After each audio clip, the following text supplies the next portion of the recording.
j'ai de la chance, je suis un psychologue de formation et je vais parler de la stratégie pédagogique mal aimée, de la stratégie pédagogique qu'on intimide régulièrement.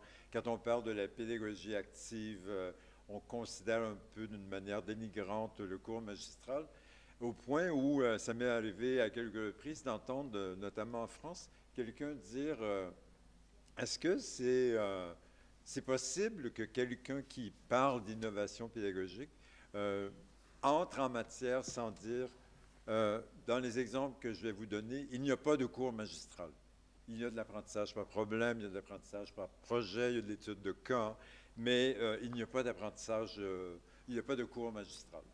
Alors donc, ça me fait plaisir de vous parler d'un mal-aimé. Ça active mes connaissances psychologiques ou je sais pas, ma bienveillance, tiens.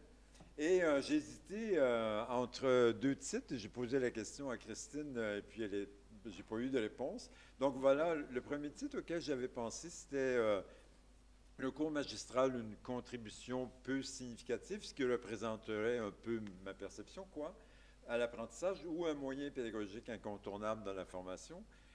Mais finalement, je vais plutôt aller vers celui-ci. Le cours magistral, ça sert à quoi? Et quand devrait-on s'en passer? Et quand devrait-on s'en passer? Ça m'est venu d'un prof à la fac de médecine à Strasbourg qui s'appelle Thierry Pellaccia et qui avait dit, il m'appelle toujours professeur tardif, j'aimerais ça que vous fassiez une intervention, puis que vous posiez des questions, mais que ce soit clair qu'on peut toujours s'en passer. Alors voilà. Donc, je vais donc travailler là-dessus. Euh, et tout en... je suis quelqu'un qui s'intéresse à la recherche dans la même nature que Denis, quoi. Et puis, il y a beaucoup d'études qui ont été faites sur le cours magistral, qu'est-ce que ça donne, qu'est-ce que ça peut apporter et tout. Et cette étude faite par 7 chercheurs est particulièrement intéressante, notamment parce qu'elle est dans le domaine des sciences, de l'ingénierie, des mathématiques. Et puis, notamment parce qu'il s'agit d'une méta-analyse. Dans le fond, il est question de 225 recherches qu'on a analysées, recensées. Et disons, l'intention de la recherche était de comparer qu'est-ce qui différencie en termes d'apprentissage ce qui est fait dans un cours traditionnel ou traditional lecturing, mais disons un cours, allons-y pour le cours magistral, par rapport à une pédagogie active. Mais disons que quand on fait une recension d'écrit comme celle-là ou quand on fait une méta-analyse, forcément les 225 recherches, parmi elles, celles qui portent sur la pédagogie active, il y a toutes sortes de pédagogie active. Il y a des endroits où les étudiants travaillent avec des projets. Et il y a d'autres endroits, le démarrage, c'est un projet ou c'est un cas qu'on analyse. Et donc, il n'y a pas une seule façon de mettre en œuvre la pédagogie active. Il y en a plusieurs, comme il n'y a pas une seule façon de faire un enseignement magistral aussi, parce que dans l'enseignement des sciences, les gens qui font de l'enseignement magistral, ils font souvent quelque chose qui est du type, on va présenter les informations, on va aller au laboratoire, puis on va tester si ces informations sont vraies, où on va faire quelques petits exercices, puis on revient en cours, et voilà, on fait cette séquence-là. Donc, il n'y a pas seulement quelqu'un qui parle sans arrêt au sujet de quelque chose, mais bon, ce que je viens de dire là, qui est le plus fréquent, on appelle ça enseignement magistral en sciences pour dire présenter des informations, tester la vraisemblance, faire quelques exercices et revenir à quelque chose qui est magistral. Alors, ces recherches-là, Denis s'est excusé pour un tableau en anglais, alors le pédagogue urgentiste n'a pas eu le temps de tout traduire. Ces recherches-là, les 225, visaient à répondre à 2 questions. Alors, il y en a 158 qui répondent à la question suivante. Est-ce que la pédagogie active améliore les résultats à l'examen? Et encore là, quand on est dans 158 recherches, forcément, l'examen, c'est pas toujours du même type, c'est variable également. Mais bon, ces chercheurs, les 7 chercheurs, ont accepté d'introduire dans la recherche ces 158 études. Et la deuxième question, 67 études répondent à cette question-là. Est-ce que l'apprentissage actif diminue le taux d'échec? Deux questions fort intéressantes pour des gens qui s'intéressent particulièrement à la réussite dans un domaine de science ou sciences de la santé. Alors, dans le fond, dans tous les cas, les résultats sont statistiquement significatifs, donc ça veut dire la différence qu'on observe entre les résultats des étudiants, soit apprentissage actif, soit dans le cadre d'un cours magistral, c'est quelque chose qui est très clairement discriminant. Et quand on est dans des pédagogies actives, les 158 recherches auraient tendance à soutenir l'idée ou démontreraient que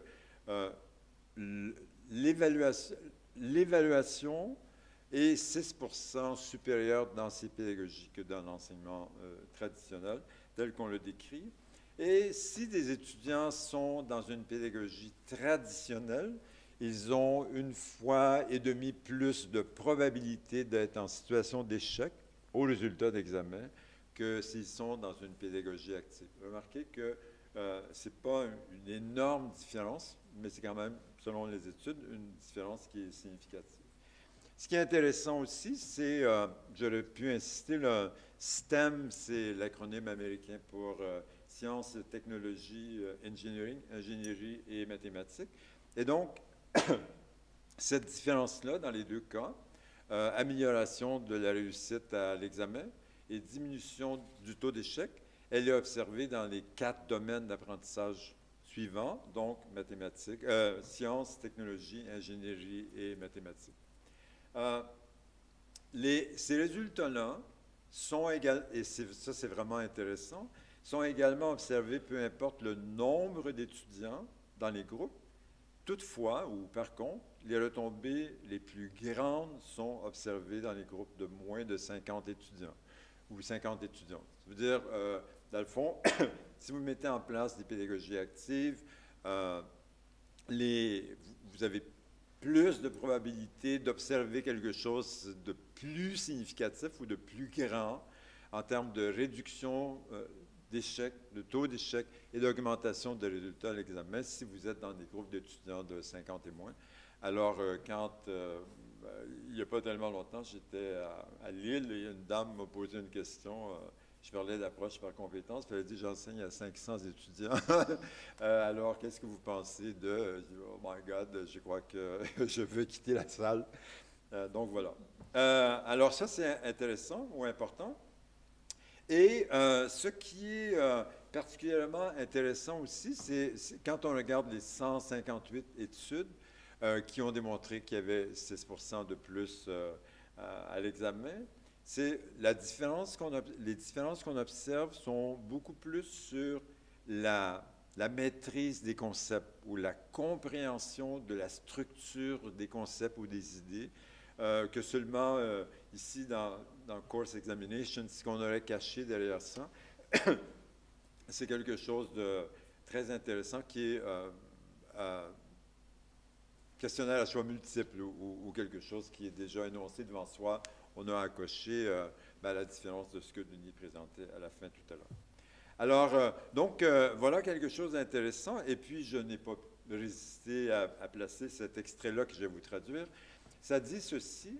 Si, dans toutes les recherches que nous avons examinées, nous avions été dans le domaine de la médecine et dans le traitement d'un problème de santé en médecine et dans une recherche qui aurait été un groupe randomisé, qu'on dit en français, là, voilà, on aurait arrêté la recherche avant la fin de la recherche parce qu'on aurait observé que les résultats dans le groupe de contrôle ou dans les groupes de contrôle sont vraiment très défavorables à l'étudiant par rapport à un groupe de pédagogie active. Alors, disons, c'est un clou dans le cerveau, quoi, de dire, oui, si on avait quelque chose qui est déontologique et qu'on avait, mais là, c'est une méta-analyse, donc c'est après coup, mais si on avait mis ça en place et qu'on suivait les recherches au fur et à mesure de leur déroulement, il y aurait quelque chose qui nous aurait invité à dire stop, ça suffit là, arrêtez ça parce que dans le groupe de contrôle, il ne se produit pas ce que vous estimez devant se produire ou devant se réaliser en termes d'apprentissage. Alors, voilà un résultat de recherche très intéressant. Et les gens de STEM, d'ailleurs, si vous alliez sur Internet et entrer cet acronyme-là, vous voyez que ce sont des gens très, très, très actifs dans la recherche, dans l'enseignement, notamment dans le domaine des sciences. Alors, c'est intéressant. Et puis, on me demande de parler de pédagogie, d'enseignement magistral, quoi. Et donc, ou de cours magistral. Je me suis dit, je vais aller fouiner d'autres recherches. Une recherche faite par 4 personnes qui est vraiment intéressante. Et je m'excuse de l'anglais, c'est vrai que ça ne fait pas très, très indépendantiste pour un Québécois francophone, mais bon, on passera dans mon cas.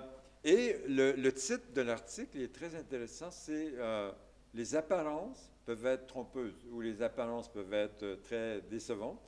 Et ce qu'ils ont analysé, eux, mais ce n'est pas une méta-analyse cette fois-là, c'est vraiment une recherche qui a été réalisée telle quelle, ils ont interrogé les étudiants en disant le prof qui vous enseigne, là, est-ce qu'il est bien organisé? Est-ce qu'il est intéressant? Est-ce qu'il est intelligible? Est-ce qu'il est fluent ou est-ce qu'il est disfluent? Et puis on entend ça souvent dans le cas des cours magistraux. Moi, ce qui m'intéresse, c'est qu'on entend souvent ça, ou on lit souvent ça dans l'évaluation de l'enseignement aussi. Alors là, ça me pose des questions intéressantes, d'autant plus que vous allez voir les résultats de la recherche.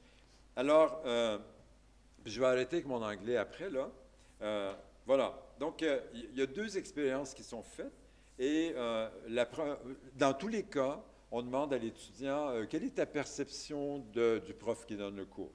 Puis on fait des extrêmes, est-ce qu'il est fluent? Est-ce que c'est quelqu'un qui vraiment présente très bien, la présentation est agréable, c'est surtout intelligible, ou l'inverse? Est-ce que c'est disfluent, puis on sort de là en disant, mais mon Dieu, quel homme désorganisé ou quelle femme absolument perdue. Mais bon, voilà. Et il y a deux expériences. La première, c'est formulée par Metacognitive Awareness, ça veut dire ça c'est l'expérience 1 avec 42 étudiants, et la question c'est de dire, est-ce que vous pensez, vous, que vous apprenez plus avec ce prof-là ou ces profs-là? C'est la question qui est posée à ces étudiants. Et dans le deuxième cas, il est question de régulation. La question qu'il avait posée, c'est, étant donné ce prof-là, celui qui est très intelligible, qui fait une très bonne présentation, est-ce que vous pensez, vous, que vous régulez mieux votre apprentissage? Que dans le fond, quand vous commencez à apprendre, parce que lui ou elle est très bien organisé, que ça se déroule bien l'apprentissage, puis vous pouvez faire les ajustements requis. Alors, je reviens là-dessus, deux expériences. La première avec 42 étudiants, mais ce n'est pas toujours le même groupe. C'est des étudiants qu'on a pris à gauche et à droite en leur disant « Ah, est-ce que vous connaissez un prof que vous trouvez très fluent, très organisé? » Oui, OK, venez nous voir. Puis voilà. Alors, un tableau, mais que je ne vais pas développer longtemps, parce que ce n'est pas ça vraiment qui m'intéresse le plus. Alors, ce n'est pas étonnant si vous prenez... Bon, il y a 4, c'est toujours les qualités du conférencier ou les qualités du prof, là, c'est vraiment au centre en bleu, là, Speaker Qualities. Puis, on demande aux étudiants, est-ce que vous trouvez que ce prof est organisé? La deuxième colonne, c'est est-ce que vous trouvez qu'il est savant? Est-ce que vous trouvez que c'est vraiment une personne qui connaît ça, il sait de quoi il parle? Est-ce que vous trouvez que c'est quelqu'un qui est vraiment très bien planifié, en plus d'être organisé, mais qui prévoit la séquence de l'apprentissage? Puis, finalement, est-ce que vous trouvez que c'est quelqu'un qui est très efficace? On aurait pu mettre very.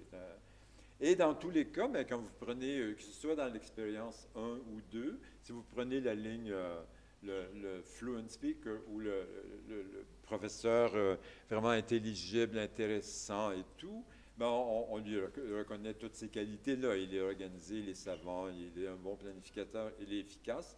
Puis si vous prenez disfluent qui est l'opposé, on trouve toujours quelque chose qui est très, très bas, parce que le maximum de ça, c'est 5 la cote maximale, c'est 5, voilà. Et vous n'oubliez pas que dans l'expérience 1, ce qu'on demande à l'étudiant, c'est est-ce que c'est cognitive awareness, c'est metacognitive awareness, c'est est-ce que vous pensez que parce que vous êtes dans ce cours-là, avec ce prof-là, vous apprenez plus ou vous apprenez pas beaucoup. Mais c'est juste une impression de. Et le deuxième, c'est la deuxième expérience, c'est, je répète, c'est la régulation de l'apprentissage. Étant donné que vous êtes avec elle, puis qu'elle est si bien organisée et tout, est-ce que ça vous gérez mieux votre apprentissage? Ce qui est intéressant, d'abord, la ligne rouge en haut, quand on regarde les gens, selon que le prof était fluent ou disfluent, et leurs résultats actuels, il n'y a aucune relation. Alors, dans le fond, c'est-à-dire, le résultat qu'on observe actuellement n'est pas en lien avec la perception, mais c'est pour ça que le titre de l'article, c'est Appearance, ou c'est l'apparence ou l'illusion. Et ça permettrait de dire, c'est la première phrase, dans les deux cas ou dans les deux expériences, l'impression que les étudiants ont toujours l'impression d'avoir appris plus et de gérer mieux l'apprentissage avec quelqu'un qui est fluent ou quelqu'un qui est vraiment intelligible et organisé, alors que dans les cas, ce n'est pas le cas. Et puis la dernière phrase de ça, j'arrête mon anglais après. Ils disent un prof plus fluent ou plus intelligible ou mieux organisé peut donner ou accroître la perception de l'apprentissage sans qu'il y ait eu vraiment d'apprentissage réalisé chez les étudiants. Alors bon, une fois qu'on a dit ça, on peut dire, bon, les étudiants peuvent participer à une rencontre, un cours magistral qui est vraiment très intéressant, avoir l'impression qu'ils ont appris, mais que dans le fond, il ne s'est pas passé beaucoup de choses sur le plan cognitif dans leur tête. Il y a aussi le fait que les qualités qu'on attribue à quelqu'un dans sa manière de présenter peuvent être une illusion par rapport à l'apprentissage. Alors, ceci étant dit, mon point de vue sera en... Pourquoi ça fait... on dirait que... C'est une farce. C'est pour rire. OK, parce que je me disais, moi, je commence à halluciner, moi, Non, là, c'est parce bon. que c'est pas moi. Merci. Pourtant, je me trouve gentil par rapport au cours magistral. Donc, étant donné... non, mais ça, c'est des recherches. Je ne fais que rapporter des recherches. Je dirais donc que je vais traiter les 5 points suivants rapidement parce que je n'ai pas une éternité devant moi, mais je vais essayer de répondre très clairement à la question que j'ai posée au début comme titre de ma présentation. Ensuite, je vais insister sur... merci Denis de la conférence que tu as faite avant parce que je vais pouvoir m'appuyer là-dessus, sur 2 erreurs importantes dans la représentation des profs quant à l'apprentissage. Et un troisième point, les 2 plus importants sont les points qui viennent, quelles conséquences négatives du cours magistral et des usages contextuels ou just-in-time des présentations magistrales. Puis, en guise de conclusion, je terminerai sur un questionnement éthique de la part des professeurs, mais ce questionnement m'est venu parce que je travaille de temps en temps dans les universités françaises. Je ne l'aurais pas nécessairement si je n'avais pas eu ce genre de fréquentation. Donc, voilà. Alors, premier point, une réponse claire à la question de la contribution du cours magistral dans l'apprentissage. Je dirais qu'une réponse catégorique et qui serait assez bien documentée, c'est le cours magistral n'est pas un outil indispensable dans la formation en milieu universitaire. Ça ne veut pas dire qu'il n'est pas utile, mais on peut le dire que ce n'est pas indispensable. Personnellement, je trouve cette réponse un peu trop catégorique et j'irai vers celle-ci. C'est ce que je vais essayer de documenter. D'ailleurs, dans certaines occasions, le cours magistral pourrait contribuer à l'apprentissage. Alors, c'est léger quand même, dans certaines occasions, pourrait, le conditionnel. l'apprentissage de quelques connaissances théoriques, déclaratives ou conceptuelles chez les étudiants. Et donc, je n'ai pas introduit là des connaissances procédurales ou des connaissances conditionnelles, mais vraiment insisté sur les connaissances qui sont plus conceptuelles. Et puis, si on trouvait une réponse comme celle-ci, c'est parce que là, je cherche un numéro de diapo. Voilà. Voilà, j'y suis. Si on trouvait une réponse comme celle-ci, je dirais qu'on est vraiment à l'encontre des conceptions de l'apprentissage actuellement. Donc, moi, si j'entendais quelqu'un me dire le cours magistral est une composante essentielle ou, non, je ne vais pas remplacer là, essentielle de la formation en milieu universitaire, je dirais, madame ou monsieur, je pense que vous devriez lire un peu sur le constructivisme ou le socio-constructivisme ou sur le cognitivisme et vous verriez là quelque chose qui interrogerait cette conception-là. Alors voilà le numéro de la diapo que je cherchais. Disons, je pense que ce n'est pas excessif de dire maintenant que dans le domaine de l'apprentissage, le cognitivisme, le constructivisme, j'ajouterais le socio-constructivisme, et c'est intéressant ce que Denis présentait tout à l'heure, parce que pour moi, je ne suis plus à l'Université de Sherbrooke finalement, mais je sais que ces gens en médecine ont souvent été interrogés pour dire, mais on dirait que le socio quelque chose ne vous dérange pas. Parce que avant 2010, l'étudiant il fait le premier tutoriel, voilà, il fait ça en groupe. Mais après, il peut aller chez lui seul dans sa planète là, durant 3 jours ou 4 jours, puis il n'a jamais parlé à quelqu'un, et il revient, puis il met ça en groupe. Mais la question qui leur a été posée toujours, c'est, vous ne trouvez pas que si les étudiants faisaient quelque chose de co-construction dans leurs moments d'apprentissage, vous ne trouvez pas que ça renforcerait, ça nuancerait ce qu'ils apprennent? Et bon, dans ton propos, j'entends un peu qu'ils vont vers quelque chose qui est beaucoup plus collaboratif. Donc, j'ajouterais le socio. Et puis, on ne va pas faire long sur l'apprentissage, les théories de l'apprentissage, mais je dirais que ces conceptions cognitivistes, constructivistes, socio-constructivistes documentent bien l'aspect ou soulignent très bien l'aspect sélectif dans l'apprentissage. Et puis, Denis, tout à l'heure, disait, bon, quand vous m'écoutez avec des connaissances antérieures, vous ne partez pas de rien, donc vous construisez à partir de vos connaissances, mais c'est vrai pour les étudiants également. Et puis, ce qui est intéressant dans les théories d'apprentissage, c'est toujours dire que cette construction-là, elle est de nature subjective, elle résulte de l'expérience de l'apprenant et ses connaissances sont indissociables du cadre de référence. Alors, ça, c'est quelque chose d'intéressant parce que quand on parle, puis là, je reviens au cours magistral, quand on parle de tout ce qui est transversal, on est toujours à risque de sous-estimer le cadre de référence de la personne ou la nature subjective de ce qu'elle apprend. On pourrait dire, par exemple, la communication ou l'interaction de confiance avec le patient ou établir une relation de confiance avec le patient, ce sont des compétences. Mais prenons la communication.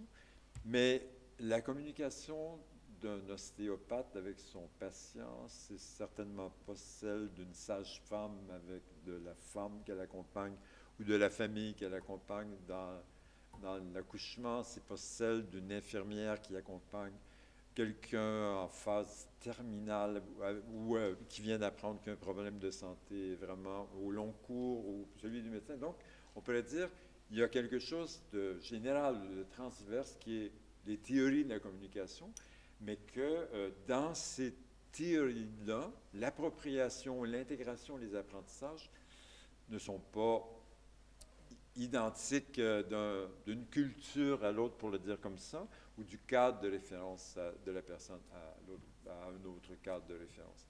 Alors, bon, là, il faut que je me retrouve. Voilà. Donc, j'étais ici, là, je répondais, c'est parce que je suis allé un peu plus loin dans mon montage, et je voulais argumenter rapidement l'idée que si quelqu'un racontait maintenant le cours magistral, c'est une composante essentielle de la formation en milieu universitaire. Les quelques points sur le cognitivisme, le constructivisme et le socio-constructivisme nous amèneraient à dire autre chose. Et donc, voilà. Et là, je passe à mon deuxième point. C'est moins bien fait que la présentation de Denis. On voit que le petit clic. C'est une urgence. Là. Pardon? C'était en urgence. C'est en urgence. Merci, mais c'est toujours comme ça. Alors, mais tu voulais me sauver la vie. Merci beaucoup. Et donc, rapidement, je crois que ces deux erreurs-là font en sorte qu'on donne une place très, très grande au cours magistral. La première erreur, et c'est là que je remercierai Denis, c'est de concevoir que la théorie doit précéder la pratique. Bon, Denis n'a pas raconté ça, mais Denis a parlé du contre-exemple que je mets là. Alors, évidemment, quand vous écoutez ce que Denis a présenté tout à l'heure, ou ce que les gens racontent dans l'apprentissage par projet, dans l'apprentissage par problème, ce sont des gens qui ne trouvent pas nécessaire de passer des heures et des heures à exposer une théorie pour que quelqu'un puisse agir avec la théorie. Mais leur idée, c'est de créer un contexte problématique ou rempli de doutes ou de questions, et que ces doutes et ces questions engagent l'apprentissage ou nécessitent l'apprentissage. Donc, mais moi, j'entends souvent cette affirmation-là. La théorie précède la pratique et on ne comprend pas vraiment pourquoi vous mettez tant d'énergie dans la vie à dire que la théorie ne précède pas la pratique. Et bon, moi, je pensais avoir de très bons exemples, comme l'apprentissage de la langue première chez un enfant ou l'apprentissage de sa langue maternelle. Mais je rencontre des gens qui me disent « Ah, ça, M. Tardif, c'est un apprentissage naturel. » Et donc, nous serions, nous, dans d'autres formes d'apprentissage que des apprentissages naturels. La deuxième conception erronée, je dirais, c'est de concevoir que l'apprenant est un peu comme un photocopieur, mais je ne dis pas qu'on a cette conception-là en présentant un cours magistral, mais là où on voit la conception, c'est que quand on regarde l'évaluation que les gens font, mais ma foi, l'évaluation demande de répéter tel quel ce qui a été dit, et ça ne demande pas de répéter tel quel, ça demande de discriminer entre 4 réponses possibles, et l'une des réponses possibles étant ce qu'elle a dit si bien dans sa présentation. Alors, on pourrait dire, ça aussi, c'est en rupture par rapport au constructivisme ou par rapport au socio-constructivisme, puisque dans le QCM qui vise à répéter ce que j'ai entendu, la part de la construction n'est pas très forte, hein, c'est au contraire. Donc, j'avance assez rapidement dans mon montage. Et là, je serai à quelques conséquences négatives du cours magistral. Et le point suivant qui vient, c'est les apports just-in-time du cours, à point nommé, quoi, du cours magistral. Donc, j'ai parlé de ça 5-10 minutes et après passer à d'autres points. Un élément très négatif, c'est celui-ci. Inciter l'étudiant à privilégier l'apprentissage en surface au détriment de l'apprentissage en profondeur. Alors, il y a plein de recherches qui documentent bien cette idée-là, l'apprentissage en surface, l'apprentissage en profondeur. Remarquez qu'il y a plusieurs personnes qui estiment que ce n'est pas nécessairement le cours magistral qui fait ça, mais c'est l'évaluation qu'on fait du cours magistral. Donc, c'est vrai que si vous réunissez 300 personnes ou 400 dans un grand amphi, puis que vous estimez que le temps de correction ne vous permet que de faire des QCM, ou ne vous permet de faire que des QCM, ben vous êtes un peu mal barré parce que votre QCM, ce qu'il dit à l'étudiant, c'est si tu commences ça la veille de l'examen ou 2 jours avant l'examen, tu juste passes du temps, mémorise ça et tu peux travailler en surface, il n'y a aucun problème. Tu vas très bien réussir ce truc-là. Et honnêtement, c'est cognitivement, on n'est pas, si on prenait notre ami Bloom, là, on est au premier niveau, hein. Et d'ailleurs, je lisais il n'y a pas longtemps, mais l'année dernière, un livre dans le domaine de la pédagogie médicale, et je voyais même que à Bloom, ils avaient ajouté un niveau taxonomique qui était savoir redire. Mais quand on est rendu là, ça dit quelque chose à l'étudiant, là. Donc, on n'est pas dans le connaître, on est dans redire quelque chose. Et donc, vous pouvez mettre ça en lien avec le cours magistral, mais mettez quelques bémols quand même. Le deuxième, c'est probablement la conséquence la plus négative. C'est qu'une fois que l'étudiant a fait le tour des cours à l'intérieur d'un semestre ou à l'intérieur d'une année, il a souvent l'impression qu'il a fait il a parcouru les domaines de connaissances qu'il devait parcourir. Ce n'est pas grave s'il l'a appris en surface parce qu'il vit dans une dynamique, on est plus dans une logique de session par session, voire cours par cours, la dynamique de silo que la continuité, mais ça lui donne cette illusion que, voilà, on a fait le tour et je sais ce qu'il faut savoir finalement. Je ne sais plus maintenant si c'est le cas à Sherbrooke, mais quand j'étais prof à Sherbrooke, on entendait, Sherbrooke, c'est l'université sur une petite colline, puis on entendait parfois les gens dire « la vraie vie, c'est en bas de la colline ». La théorie où les gens un peu perdus dans l'abstraction, c'est sur la colline ici. Mais ça dit quelque chose d'important, par exemple. Ça démontre, disons, le point que je vais argumenter ici. Le cours magistral permettrait à l'étudiant de penser que les connaissances théoriques ne sont pas utiles à l'action professionnelle. Et pourquoi il penserait ça? Parce que, mis à part les stages, mais bon, ou les projets, mais si dans les stages, ce ne sont pas les profs qui enseignent, qui interviennent, et que ce sont des gens qu'on paie à l'heure ou je sais pas, à temps d'unité pour superviser les étudiants, il n'y a pas beaucoup d'endroits où on leur dit « Pourquoi fais-tu ce que tu fais maintenant? Qu'est-ce qui t'amène à mettre ça en action? » Et souvent, l'étudiant va répondre par une procédure ou un algorithme.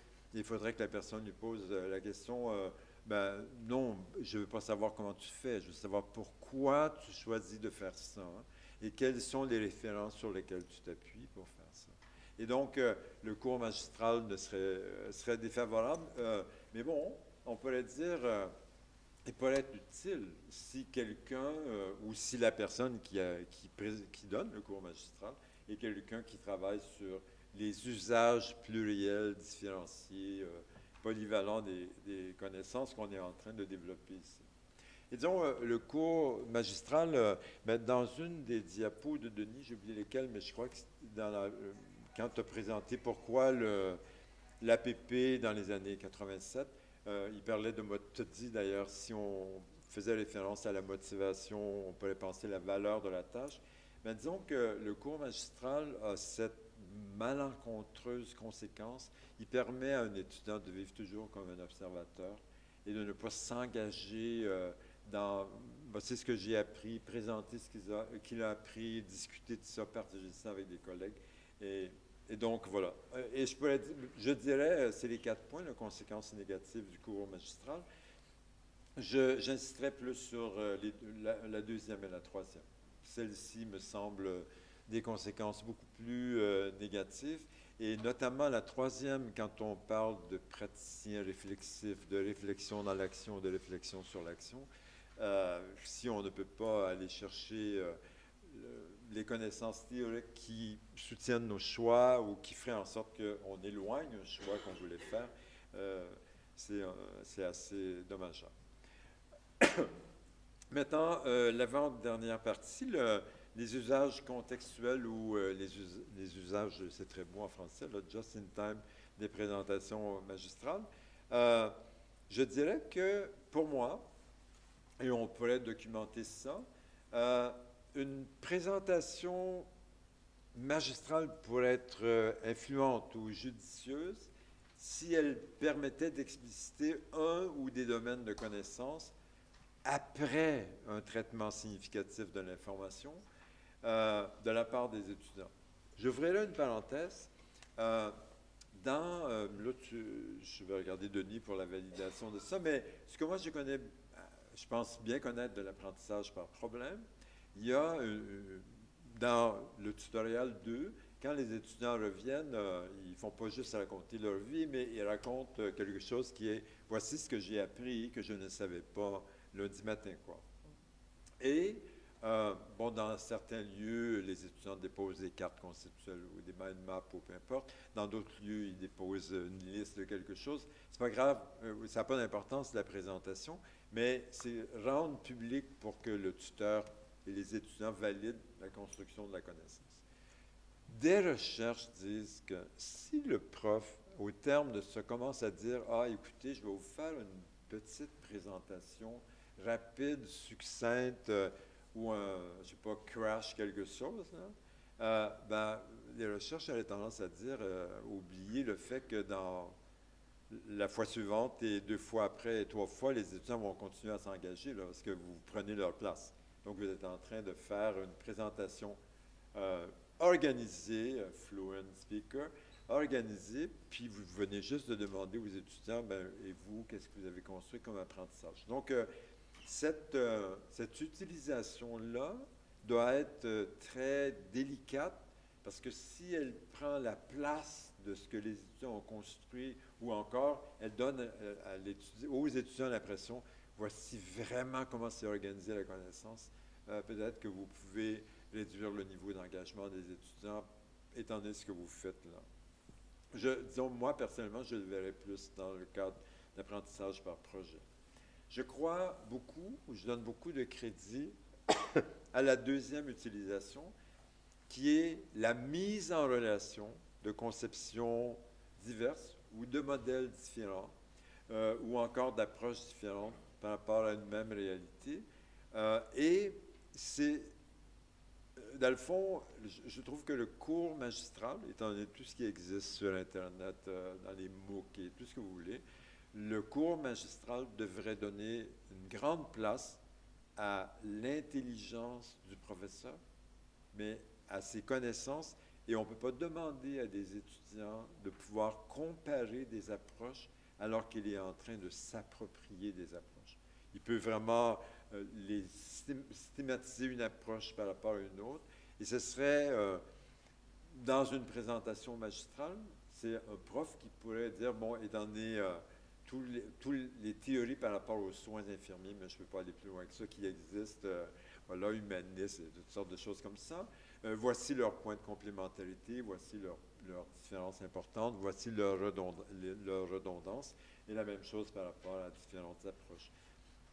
Et donc, ce serait pour moi le point le plus important, ou ce qui m'inciterait à donner une place importante à quelque chose qui est magistral, ça ne veut pas dire un cours magistral, mais à une présentation organisée, systématique, qui établit des comparaisons qu'on ne trouve pas sur Internet ou qu'on ne trouverait pas vraiment clairement sur Internet, et que des étudiants n'arriveraient pas dans le cadre de la formation à établir d'une manière très systématique. Et puis, on pourrait aussi utiliser, excusez-moi, j'aurais jamais dû mettre les pieds à Paris quand il y a eu les 10 cm de neige. Je traîne une grippe depuis ce temps-là. Québécois à moi, bravo.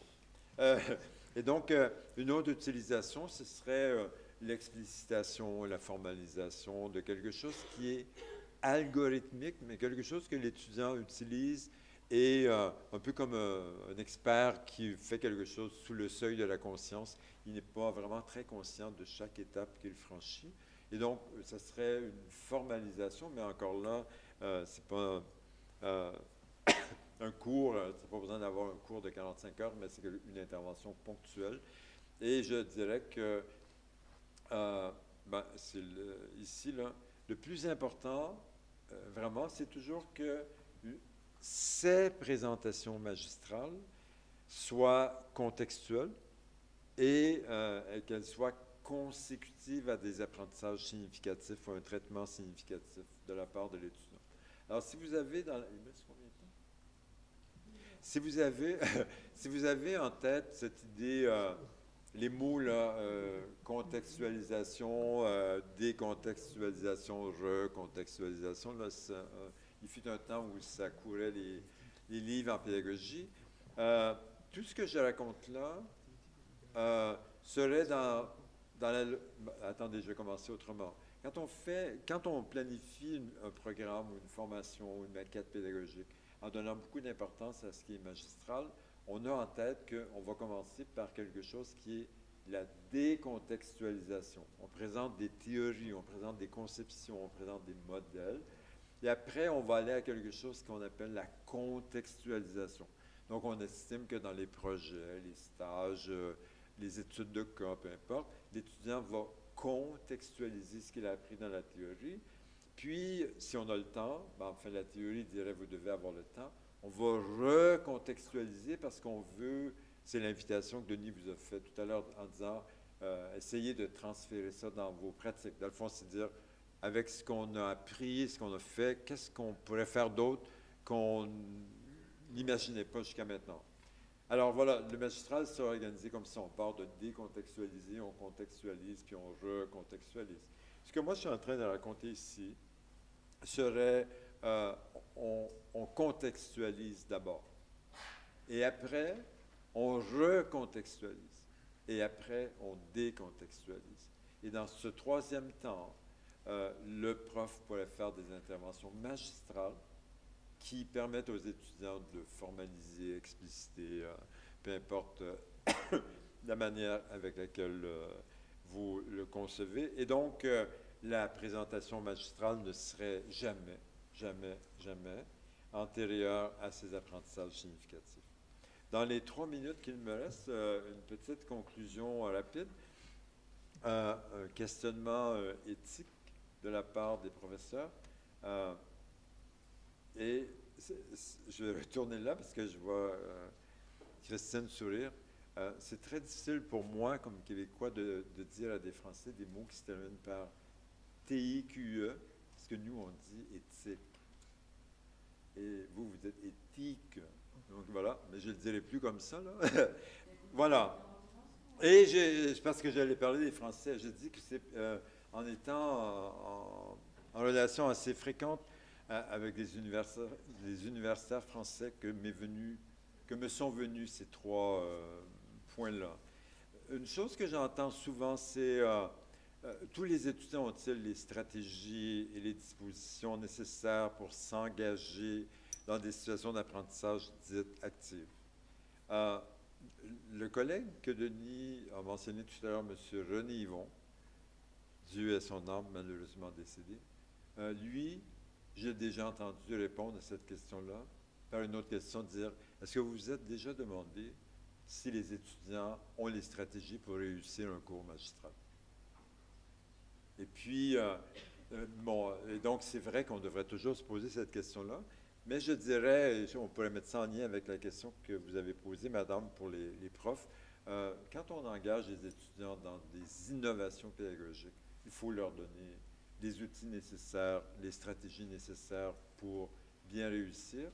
On prend pour acquis que les étudiants ont tout ce qu'il faut pour bien réussir un cours magistral, mais on prend ça pour acquis parce que ça existe depuis des années et des années. Mais on pourrait se poser la question. Mais disons, moi je dirais, mais ça je sors du cours magistral, si vous allez vers l'apprentissage actif ou des pédagogies actives, soyez toujours préoccupés par est-ce que les étudiants ont les stratégies pour bien faire. Cette question-là me préoccupe énormément. Un professeur peut-il exiger l'engagement de chaque étudiant dans des pédagogies actives?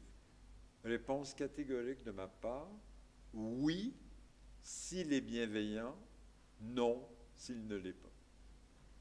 On ne peut pas demander à des étudiants qui ont vécu des années en cherchant à donner la réponse que la maîtresse souhaitait ou que l'enseignant souhaitait, de tout à coup mettre sur la place publique qu'est-ce que j'ai appris, quelles sont mes hypothèses, s'il y a des risques pour l'étudiant d'atteinte à peu importe ce que ce soit chez lui. Alors, moi, je dirais, il faut que Le mot bienveillance, d'ailleurs, est un mot souvent utilisé. Moi, je l'ai entendu dans les debriefings, des choses comme ça, extrêmement important. Et le dernier point, qui est pour moi une question toujours très importante. Le temps imparti pour un cours, ou le temps qu'on donne à un cours, permet-il au professeur de faire exhaustivement le tour de la question dans des pédagogies actives par rapport à des pédagogies magistrales? Cette question-là, et j'ai pas beaucoup entendu cette question-là dans l'apprentissage par problème. J'entends cette question-là, par exemple, chez des ingénieurs qui travaillent apprentissage par projet et qui font un projet par semestre.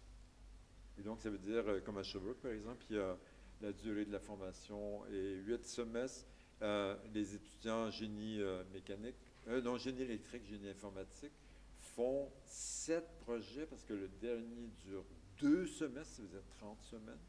Et les 6 premiers durent 15 semaines. Donc, c'est vrai que c'est une question importante de dire, mais ces pédagogies actives, est-ce que, prenons la conception de projet, est-ce qu'elles permettent d'aller, attendez, il faut que je cherche mes mots, de couvrir un champ aussi large? Parce que, étant donné les recherches que j'ai citées au début, fluent speaker ou un professeur très bien organisé et tout, pourrait couvrir un champ très, très large et créer un peu l'illusion. Vous avez appris, vous savez de quoi il est question, mais dans le fond, on n'a pas appris tellement. Mais je dirais que c'est une question, pour moi, très légitime qu'on peut poser, c'est-à-dire jusqu'où on va dans des domaines de savoir, surtout quand on parle d'interprofessionnalité, de transdisciplinarité et tout. Merci beaucoup.